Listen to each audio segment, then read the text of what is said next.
So we've got little Red Riding Hood here. This is Kendra. Hi. And we are going to kind of tell a story. So Kendra's delivering something in here. Not sure what it is. Actually, we do know what it is. This is the red velvet cake. That's the part of our theme for the shoot. So a couple things we need to do in preparation. We're going to shoot a color checker passport so we have a color reference, and I'm going to meet her. Now the sun's starting to get a little low, and the story is she's delivering the basket to you know who. Grandma. Grandma, yes. So the first thing I want to do before the sun gets too low behind the trees is I'm going to get a meter reading. So I'm just going to get right here, and I'm getting 80th of a second at f5, 400 ISO, and that's a 50% flash fill. Normally a little more than I like, however, she is kind of in deep shadow here because of the trees, so I think we can go with that just fine. I'm using a single flash through a shoot-through umbrella because the sun's actually right over that way. It's coming through the trees, and this is going to simulate kind of a diffuse sun coming all over on her. I've got the flash just off to the side, so it'll create a little bit of a ratio, and the 50% of flash should work pretty well, but let's take a shot, all right? So first I'm going to do the color checker with these settings, and then we'll put it to work. Awesome. Ready? So just hold that for me for a second. All right, Kendra. Let me just get in close to the target. Hold it a little flatter towards me. Yeah, like that, that's good. Beautiful. That's all we needed. All right, so get your basket. It is still here. Oh man, that is lovely actually already. Just so you can see already, it looks like the sun. Wow, yeah, that's great. All right, so what I want you to do is go back to that other hill. Yep. And I want you to start walking slowly and kind of, you're looking around. You're going to Grandma's house, okay? So take a couple of steps, just walk slowly and look towards me a little. Nice. Now, do the same thing again. Nice. Again. All right. Look right here. Okay. Okay. Beautiful. Beautiful. Yeah. One more. Turn a little sooner. All right, go. Now turn. Beautiful. Yeah. Okay. Awesome. Very That cool looks stuff. so good. So what did we just learn? Yes, I do usually use a 50% flash fill when part of my subject is in deep shadow. Like we see at beach shoots, if say the sun was over here, I would use a 50% flash fill on the side of the face that is mostly away. So if the sun direction is maybe 70 degrees off of her nose, 50% flash fill works. In this case, with the shoot-through umbrella, it actually looks like the sun coming through the trees, Yeah, didn't it? So it really looks natural, looks great. So it's starting to get a little darker. So I think it's time to find another location because you got to get a little closer to Grandma's house. All right, you ready? Okay. So we got some great shots. It really looked like the sun, didn't it? Yeah. So we were at 40 to 50% light from the shoot-through umbrella. Now the sun's getting a little bit lower. The light's going to start to become a little bit more dramatic and a little more directional. So I'm switching from an umbrella into a beauty dish. Now, if you've never seen a beauty dish like this before, it's no surprise because I made it from stuff I got at Walmart. This is like an $8 beauty dish. It was just a fun project. But what the beauty dish is going to do is it's going to be more focused kind of light. And it's going to have a much harder fall off. Typically used for portraits, but I'm going to use it more as a fill to simulate the directional sun. And the other beauty about this is it doesn't matter what flash you're using. We are completely shooting on manual. And just to prove that, I pulled out a flash I have had for about 14 years. This is an old Nikon SB28DX. Doesn't really matter what it is because I've got a sync cable that is going to go into the side of the flash, connected to my radio trigger, and that's it. The meter is going to give me the percentage. I'm going to probably think maybe a little bit less now, maybe 30% flash fill, but let's try it and see what looks best. So we have our beauty dish that's going to act kind of simulating the sun that's coming down through the trees. Really, it's doing the same thing the sun is doing, but what it's going to do for Kendra is it's going to open up her eyes a little, and it's going to give us a nice catch light right here. We already did some from the side with the umbrella as she was heading this direction. Now we're going to have her facing back into the sun. So since she's facing into the sun, it's a gentle fill flash. We just want 30% for that. And again, that's what the meter does. By the way, I'm using Photix Aries triggers. I've got one on top of my camera, which is a Sony a7R II. And I just set the Sekonic in waiting mode, put the button, or hit the measure button on the side, hit the test button on my trigger, and it gives me a number. And we see, let's see, it says F7. Actually, I'm gonna go 6.3. 100th of a second, ISO 400 at 6.3 gives us a 30% fill flash, which is gonna look really natural. You ready? Yep. Okay, let's do that. Beautiful. I'm gonna come in a little over here. Look right, all right, look at me. Chin up a little. Nice. That's nice. Beautiful. All right, grab the basket. Nice. Oh yeah. Okay, don't move anything. Eyes right at me. Right into the lens. One of the beauties of having a system like this is once I meter the light to my subject, I can move anywhere I want. I've got a long lens. I've actually got my house behind her. In fact, let me go ahead and take a quick shot and we'll see the house behind her, which isn't very flattering. She's in the middle of the woods. She's not at my house. So I'm gonna move a little bit.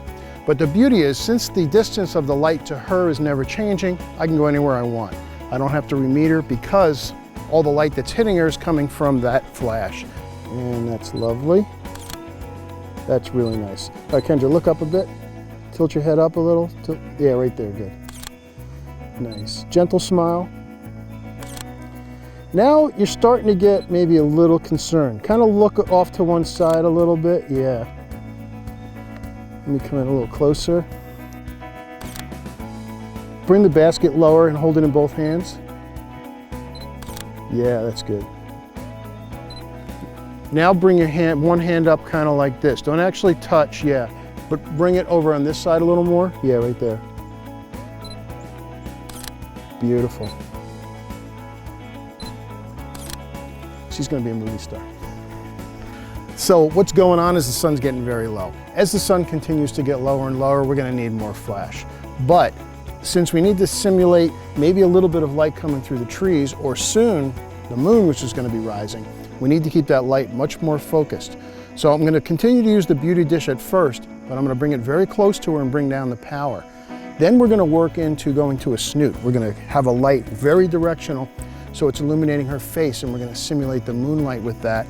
And then we're all gonna have to also do a little bit of special effects stuff. We're gonna hide some flashes to get kind of a supernatural look. We're gonna put a flash in the basket with a radio trigger so that when we pop our lights, this one will also light up as well. And we have a fog machine over on the side. We're gonna get the fog going. We'll use some gels, and then we'll add a little special guest later. You ready? Oh, by the way, do you like red velvet cake? Oh, a lot. Okay, so we're gonna get to the red velvet cake too. So let's adjust the lights. I'm gonna bring it in close. I'm not sure what the percentage is. It's probably gonna be close to 60 or 70% because it's almost the only light, but I just wanna light her and have that light fall off as it goes down her body. All right, let's give it a try. All right, it's getting more dramatic. We've got very little light left. It's starting to get dark. Little red over here, starting to get a little nervous. So we've got a little bit of sun coming from this direction. We're gonna simulate it with the beauty dish coming in. I'm gonna have Kendra looking over her shoulder like she thinks maybe she's being followed. I've got the beauty dish fairly close, so it's gonna illuminate mostly right here. We're going for dramatic lighting. Now the beauty dish is providing 80% of the light, which is okay because it's getting pretty dark out. In fact, even at that, we're up to 800 ISO at 100th of a second. And I'm shooting at f4 because I want a very narrow depth of field. I don't want to have the stuff in the background in focus. So those are the numbers. You ready? You feeling scared? You getting scared? Yeah. Okay. You're a little more scared now. Yeah, that's it, good. Yes. Okay, now eyes up towards your mother again. This is fun. This is fun stuff. If you make it fun, it's fun. Yeah, and you know what? And that you actually bring up a good point. Well, just taking a picture of someone is one thing, but we're trying to create a whole story. And it just adds so much more life to the portrait, and that's what we're doing here. Now, I went DIY again. That's short for do it yourself. Yeah. Okay. If you look right up here, I've got a downspout adapter that I picked up in Lowe's, and I sprayed it with black just because I didn't have to, but just to keep the light inside. This becomes an excellent snoot. What it's going to do is it's going to focus this light instead of the beauty dish, which was illuminating probably 3/4 to a half of her body. Now, just by doing this, I'm going to get the light right here, and that's it. So now we're going to kind of ask the viewer to do a little bit of suspension of disbelief, because you're going to be wondering, where is this light coming from? Well, we're going a little bit supernatural now because it's getting darker. In fact, if the sun is not set, it's pretty close to, we're at dusk now. So all of our light is being created here to tell our story. So we're going to get a couple of shots. Kendra's nervous now, or I'm sorry, Little Red is nervous right now because she's following her. So we're going to use the light just to illuminate her face to show what's going on her emotions. And it's going to all be part of the story. You ready? Oh, I love it. Bite your lip, like you get, you know, like you would if you were nervous. Yeah, like you'd start to bite your lip a little bit. Yes, perfect. Oh, this girl's gonna be a star. I can already see it. If I can keep her from cracking up for 5 minutes. What's really cool about this is my shutter speed on the camera is now at a 1/15 of a second, and I'm shooting at, about 180 millimeters. Yet they're tack sharp. Why? Because almost 100% of the light is coming from the flash, and the flash duration is only about 1,000th of a second.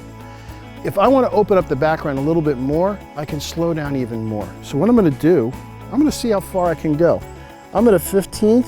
I'm going to come down to a 1/6 of a second just to see what happens. And it actually works fine. Why? Because the flash duration is fine. The background's out of focus, but it's out of focus anyway, which is what I'm after. So I just focus on her, and that is really gorgeous. Just as a game for myself, I'm going to come down to a 1/2 of a second exposure. And it still works. And all that happens is, by changing the shutter speed, I'm letting more light in from the background. I'm going to back off a little bit.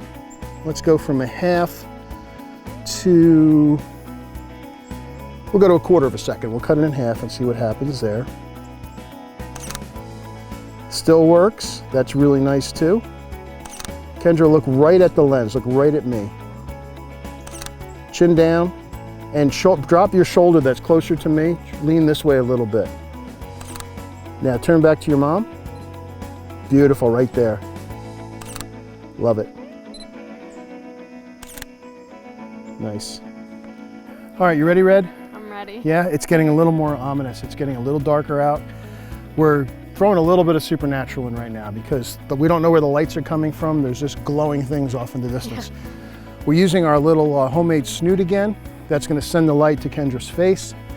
In the back, about 20 yards behind me, I have an Aries hooked up to another flash that is shooting up into the tree. And what I wanted to do is to just add a little bit of a glow behind her. Now I'm going to take a meter reading back towards the flash here. And I'm getting 6.3, 400 ISO at a 1/15 of a second, and that is 70% flash.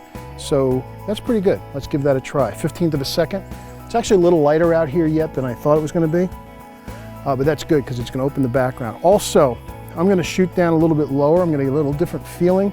When you shoot up at someone, it puts them in a little position of power rather than shooting down on them.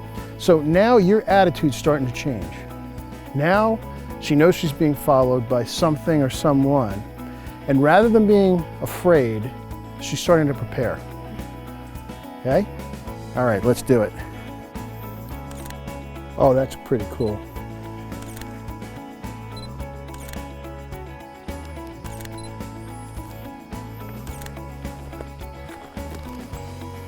So we're going to move to one last location before we go up into the fog machine, but Kendra's attitude is changing now, as we said, and what I did was I changed the mood of the scene by adjusting the shutter speed. I went all the way down to a 1/4 of a second. It actually made the background a little too light because we want to get more ominous. So I brought the shutter speed back up to about a 1/60th of a second, which made everything go very dark. And we just had the light on Kendra's face, and over behind that tree again, about 20 yards behind, I've got a flash at 1/8 power that's just sending some light kind of slightly backwards into the brush and the rocks to add just a little bit of interest going on back there. By doing that, that creates more of a sense of separation. It causes more of a 3D effect since I have a light here and a light way back there. So let's get you on the road, and then it's time for fog. All right, let's do a test. So once again, I got our flash. It's about, what would you say that is, 10 feet? It's about 10 feet away from Kendra, off to the side a little bit. I just want to put a little directionality on it. I measured it, it gave me 6.3, it was 90% of the light, 6.3, 800 ISO at a 40th of a second. Again, it's gonna freeze the action. Also, right behind her, I'm just kind of hanging around the corner here, I've got another flash with another trigger. It's on 1/8 power, and I have it coming right up her back because I want it to create a shadow going forward. Now we're starting to add a little bit of a supernatural element to it. The lights are the light. Only 10% of the ambient light is coming in. But again, it's getting more dramatic. Kendra's, Little Red. Little Red is taking on a little different attitude. She knows something's following, but now she is preparing herself to deal with it. Okay, you ready? So we get a couple shots here. She's got some tricks in her basket. And after we do here, we're gonna go set up in the back with the fog, and she's gonna get her Little Red superhero outfit on. Okay, let's try it. I'm sorry, but this is just too cool.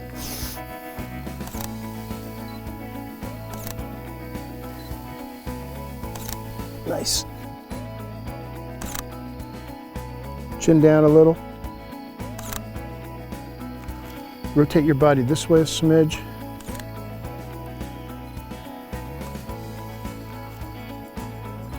Okay, so we've got Little Red werewolf hunter now. Now she's ready for some action. Fierce. She's fierce now. So what we're gonna do, I've got one over here that's gonna go through the fog machine. It's got a blue gel on it. We've got our friend, the flash in the Snoot, that's gonna illuminate her face. In her little basket here, if you look at the basket turns red from the flash.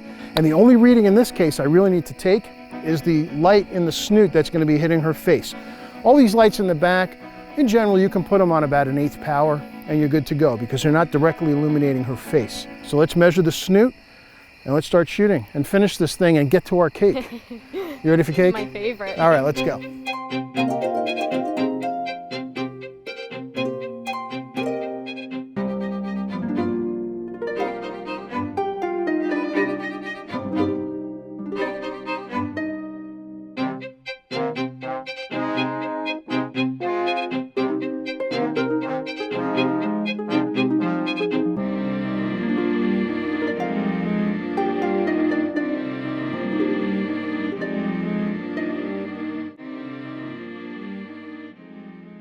So once again, what a great shoot. The only way we were able to pull it off, yes, once again, we had the meter. It gave us the exact numbers. It allowed us to see the percentages, and there was no guessing. We got our shots when we were ready, and only your measuring cup here, your light meter, can make that happen.